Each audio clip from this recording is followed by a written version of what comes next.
Tras su descanso en Chapadmalal, el presidente de la nación inició una gira veraniega de inauguraciones proselitistas, aunque en su primer acto fue recibido con silbidos en Miramar. Es así que el 9 de enero, en la localidad balnearia de Miramar, Alberto Fernández junto a la ministra de Desarrollo Social, Victoria Tolosa Paz, y el ministro de Turismo y Deportes, Matías Lamens, inauguraron una cancha de hockey y a la salida del lugar fueron recibidos por un vendaval de improperios y silbidos. Como es costumbre, el mismo presidente y la tropa paraestatal negó el hecho y aseguró que no escucharon nada. El primer globo de ensayo proselitista de Alberto se pinchó antes de salir, pero como buen peronista asegura que su vuelo fue mejor de lo esperado. Al otro día nomás, el presidente decidió ir por más y sacó un spot de campaña que si me prometen contener la náusea, se los brindamos a continuación. ¡Vamos a las imágenes!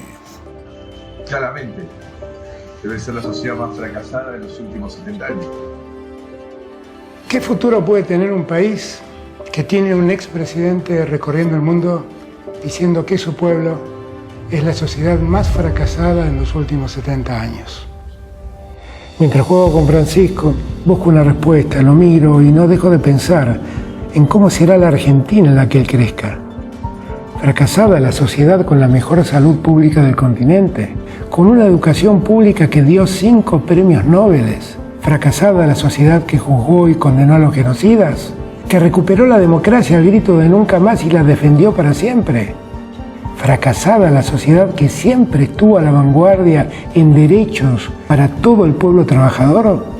Todos los días, los hijos y las hijas de la patria hacen una mejor Argentina impulsados por la fuerza de nuestra historia, que es una historia de victorias colectivas, de sueños realizados, de justicia social, de orgullo nacional en todas partes del mundo. Desde hace 3 años construimos los cimientos de un país que a todos y todas incluya y que les permita desarrollar sus proyectos de vida. Sobre estos cimientos del crecimiento económico y del desarrollo de las fuerzas productivas es que podemos proyectar nuevos horizontes. La Argentina de hoy trabaja para crecer, brinda cada día más derechos, no los quita, hace justicia social, no hace reuniones sociales con la justicia. Construye el futuro, jamás critica los logros colectivos, los celebra. Esta Argentina no deja a su pueblo a la deriva, le tiende la mano. Somos una sociedad solidaria y fraterna. Estamos orgullosos de esta Argentina que habitamos y que construimos cada día. Nos quieren desanimar los mismos que quieren adueñarse de la patria hablando de nuestra historia como un fracaso. Los que no aprecian la democracia. Los que quieren un país para pocos, sin salud pública, sin educación, con una justicia que sirva a los poderosos y sin derechos para quienes trabajan. Empiezo este año con mis fuerzas renovadas y mi compromiso inalterable. Estoy convencido de que será un punto de inflexión que nos permitirá enfrentar cada día con más optimismo. Yo creo en el pueblo argentino, creo en mi pueblo, creo en nuestra capacidad de hacer posible lo imposible. Confío en nuestra fortaleza para seguir adelante. Somos un pueblo maravilloso que habita una tierra que ofrece todo para un futuro mejor. Un futuro que ya empezó. Hay mucho más por vivir. Hagámoslo juntos.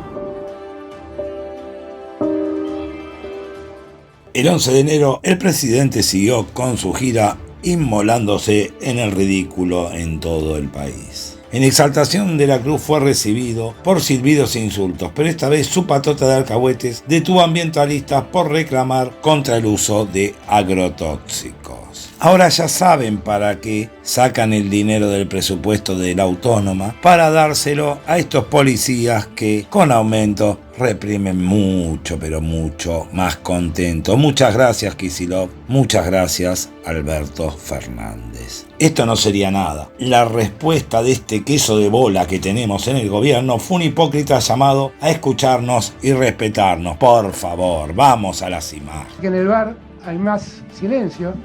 Es aprender a hablarnos en voz baja, plantearnos nuestras diferencias en voz normal, sin necesidad de maltratarnos. Ya demasiado nos maltratamos como país. No hace falta maltratarnos más. Recuperemos Recuperemos la convivencia democrática ahora que vemos lo que ha pasado en Brasil, vemos lo que pasa en Perú, reconstruyamos la convivencia democrática, conviviendo en la diversidad. Si no, todos tenemos que pensar igual. Y yo estoy seguro que el compañero que se quejaba por el uso de agroquímicos lo hacía honestamente. Equivocaba el modo, pero lo hacía honestamente. Estoy seguro que él cree eso. Y tal vez haya que escucharlo, pero no hay que hacerlo de ese modo. Tenemos que bajar los gritos y escucharnos un poco más. Tenemos que ser capaces de escuchar al otro. ¡Qué tipo sinvergüenza! Escucharnos más. Y le mandó la policía a los que pensaban distinto. Parece que gritar las cosas sería el problema. Y la violencia policial e institucional no sería ninguno. ¿Qué podemos pretender de un presidente que tuvo la miserabilidad de arreglar con 3 millones de pesos que van a salir en definitiva de las arcas públicas el haber violado todas las leyes por la cual sus parapoliciales mataron gente durante la cuarentena sucia? La hipocresía presidencial será la base de la campaña electoral plena en despropósitos. Luego de golpear opositores en Capilla del Señor, llegó el turno del ya clásico índice farsante de risa más conocido como índice de precios al consumidor, hecho por el patético grupo cómico denominado INDEC. El día 12 de enero, a las 16 horas puntualmente como siempre, el INDEC dio a conocer el índice de precios al consumidor con una variación para el mes de diciembre de 2022 de 5,1%.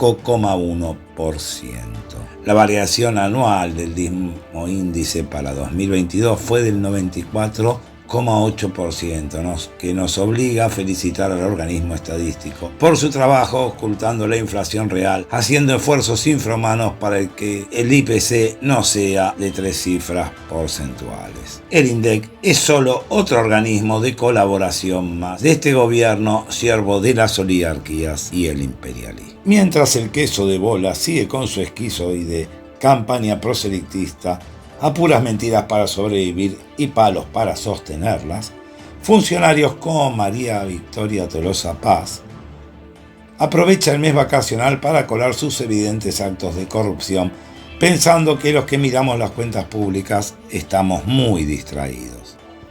El 17 de enero el Ministerio de Desarrollo Social, por resolución 30/2023, resolvió la compra de aceite de girasol a un precio de 1.136,99 pesos la botella de 1,5 litros de la marca Marolio. Como vemos en la foto que ilustra este tema, el precio mayorista de ese mismo aceite en el mercado es de 705,49 pesos. La diferencia, hablando claro, el sobreprecio representa en las 540.000 botellas adquiridas la suma de 233 millones de pesos de más. La empresa adjudicada tiene importantes contactos en la municipalidad de Almirante Brown. La familia Pericori tienen como antecedente una prohibición de la ANMAT en 2019 por producir fideos con gorgojos y demás insectos en su masa. Pero en la Argentina de Alberto y Cristina todo se perdona a los amigos y con el enemigo, como decía Perón, ni justicia. Con ese criterio casi fundacional del peronismo, aún este evidente acto de corrupción en el ministerio que se dedica a ayudar a los más humildes quedará impune. No intentes nada como eso porque vos sí vas en cana por lo que sea. Estos sinvergüenzas del gobierno insistieron luego de esta evidente corruptela y estafa a los más humildes en sus avances sobre el Poder Judicial para cubrirse de sus fechorías. El encargado de ello fue el gobernador chaqueño y violador serial de derechos humanos con aval nacional, Jorge Milton Capitanich. En un reportaje alcahuete de esos que suele hacer la agencia de propaganda Telam para Telam Radio, el descarado que garantiza la impunidad policial en su provincia pide que si Juntos por el Cambio, según su propio criterio, bloquea el juicio político de la Corte, que el presidente a través de uno o más DNU modifique el sistema judicial. A gusto y piacere del peronismo, siempre nostálgico de sus papitos menemistas. A Capitanich no le alcanza con proteger a sus militares y policías de las sistemáticas violaciones a los derechos humanos defendida por el defensor estatal con el cargo ridículo de secretario de Derechos Humanos de Horacio Pietragalas Corti. Así siguió avanzando el mes de enero, con justificaciones seriales del descalabro de su gobierno y victimizaciones continuas aderezadas con pero Macri a la primera de cambios. El presidente decidió ir más allá en su caradurismo y en un intento de internacionalizarlo. El 23 de enero, un día antes del papelón internacional de la cumbre de la CELAC, el presidente otorgó una entrevista a Folia de San Pablo donde ensayaría su remozada teoría de la inflación mental. Sí, como lo oyen, y para confirmarlo, les brindamos el pasaje en cuestión. ¡Vamos a las imágenes! Esta fascinación por el dólar hace también que los argentinos hayan encontrado un modo de desarrollo con inflación. No es bueno lo que estoy diciendo, quiero aclarar, no es bueno, pero explica en alguna medida su pregunta. La inflación es mala, es negativa y hay que erradicarla.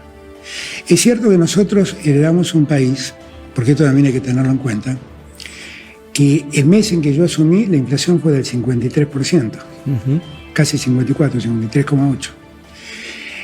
307 puntos de inflación fueron los 4 años que me precedieron.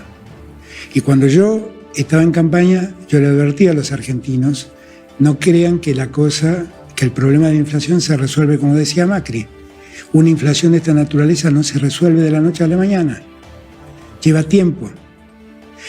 Nosotros heredamos a Macri, tuvimos una pandemia, vino una guerra que desató un proceso inflacionario en todo el mundo y que impactó en 2 cosas que para la Argentina son centrales: alimentos y energía. Y eso potenció el proceso inflacionario que veníamos trayendo.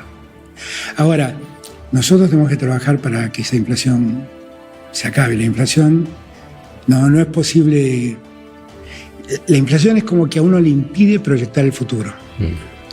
Y por lo tanto es todo más difícil. Es cierto que lamentablemente los argentinos somos casi expertos en proyectar el futuro con la inflación. Pero es una experiencia que no le deseo que alguien más la tenga. Lo que tenemos que hacer es erradicar la lógica inflacionaria de la Argentina. ¿Y cómo se hace eso?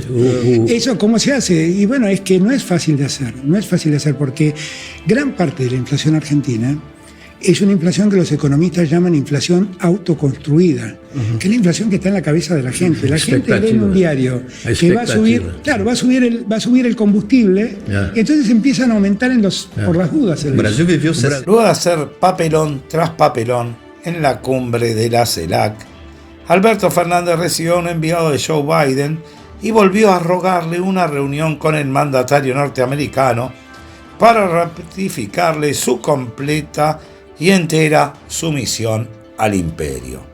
Nuevamente la política exterior del peronismo fracasa en su objetivo de conseguir que Biden lo reciba en la Casa Blanca. Al parecer deberán confirmarse con que Biden lo atienda a través de sus mandaderos amigos.